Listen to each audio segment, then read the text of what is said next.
Ex-racist people of Reddit. What changed your views? I live in an overall racist country. Natives from here think we are not that racist, but sometimes, it's just, wow. My family also didn't help. Comments about Black, Latino and Romani people were constantly made, and I also got some of that racism inside me when growing up. My depression made me change in some ways, and I guess that's one way it changed me. I was in bed at 4 a.m. and I couldn't sleep, so my brain thought it was nice hour to think about these things for some reason, and I started asking to myself why. Why do I consider myself better than a black person or a Latino person or a Romani person? Why am I better than any of them? Why are they less than me? And also what makes me good and what makes them bad? What do I get from all of this? What do we get from all of this? I guess the answers were simple. Also with therapy I learned that making you feel better by making others feel worse isn't a good antidepressant, and that it's indeed an move. Brother was racist. We both love science fiction. One time he was talking about all the cool races in the Star Wars and Star Trek and Mass Effect universes. How creative Lucas and Roddenberry were. He talked about how great it would be to be among those races as a human and acquaint yourself with alien cultures and people and mythology. I said, you can't even mingle with the other races on your home planet. Maybe it was the weed, but what I said had some effect on him. He's very noticeably more tolerant and curious about other peoples now. I think he realized that his previous philosophies were not in line with those of the Federation. Good for him. I've always found it weird that there are people who enjoy Star Trek but are also intolerant. Star Trek is so blatantly anti-intolerance, I just don't see how they could enjoy it. I think some people watch Star Trek because they enjoy the military stylings and action-based episodes. I guess they aren't smart enough to read between the lines of all the allegorical stuff, or just unwilling to see it.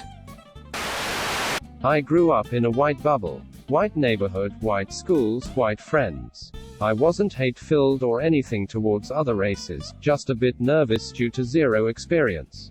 I heard a lot of racial epithets, but didn't say them myself. Going to college, I met many people of many different races, and found most of them were good people. I discovered that the same 10% jerks to 90% good people I found among white people at my high school translated to college as well. The jerks were not grouped in a particular minority, but pretty universally scattered. Mom was surprised when I brought home a girlfriend from college who wasn't white. Mom asked why I didn't tell her in advance, but I didn't think it was important. I married that girl a few years later. My dad would make disparaging remarks about black people, Mexicans, Chinese people, etc. when I was a kid. I remember repeating those same sentiments, and no one ever corrected me. In first grade, we were all assigned pen pals from a school in another city, and mine was a black girl named Chardonnay. I thought she had a weird name, and I was disappointed when I found out she wasn't white.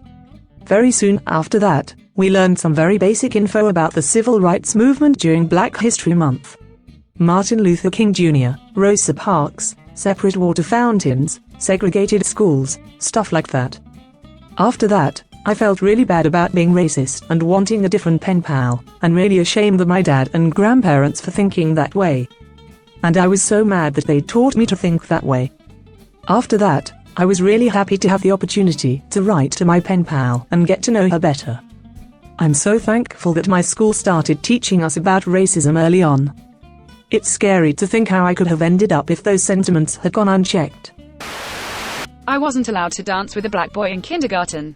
I thought it was stupid and I was so embarrassed. Even as a child it made no sense. I always hoped he had no idea what happened because it hurt my heart, and I always thought he was cool. I was forbidden from being friends with my Hispanic best friend in first grade. I told her I couldn't be friends with her anymore and the reason why, and she appeared so hurt. My parents told me that, so I didn't know how terrible it was to say until I saw my friend's reaction. We remained friends throughout primary school, but as an adult, it hurts my heart that a little child had to hear from their friend that they couldn't be friends because of their race. I was on the other side of this. I was a little Hispanic girl at a mostly white elementary school, because I was adopted by a middle, upper-class family in a conservative white area. And I can tell you, it hurt at the time.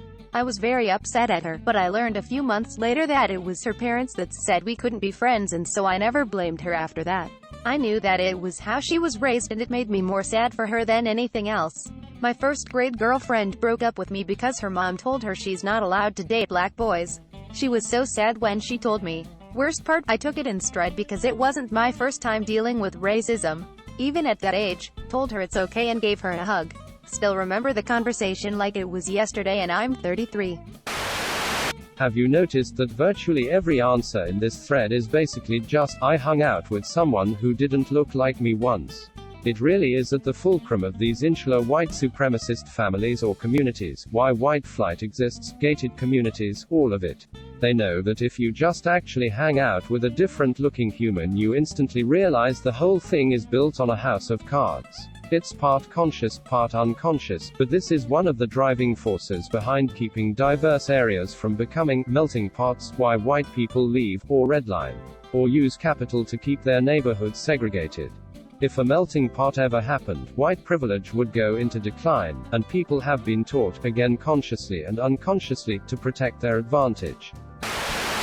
Do you have any experiences similar to this? Please share it down in the comments below. Also, if you like this topic and want more videos like this, please let me know by hitting the like button and subscribe. Thanks for watching.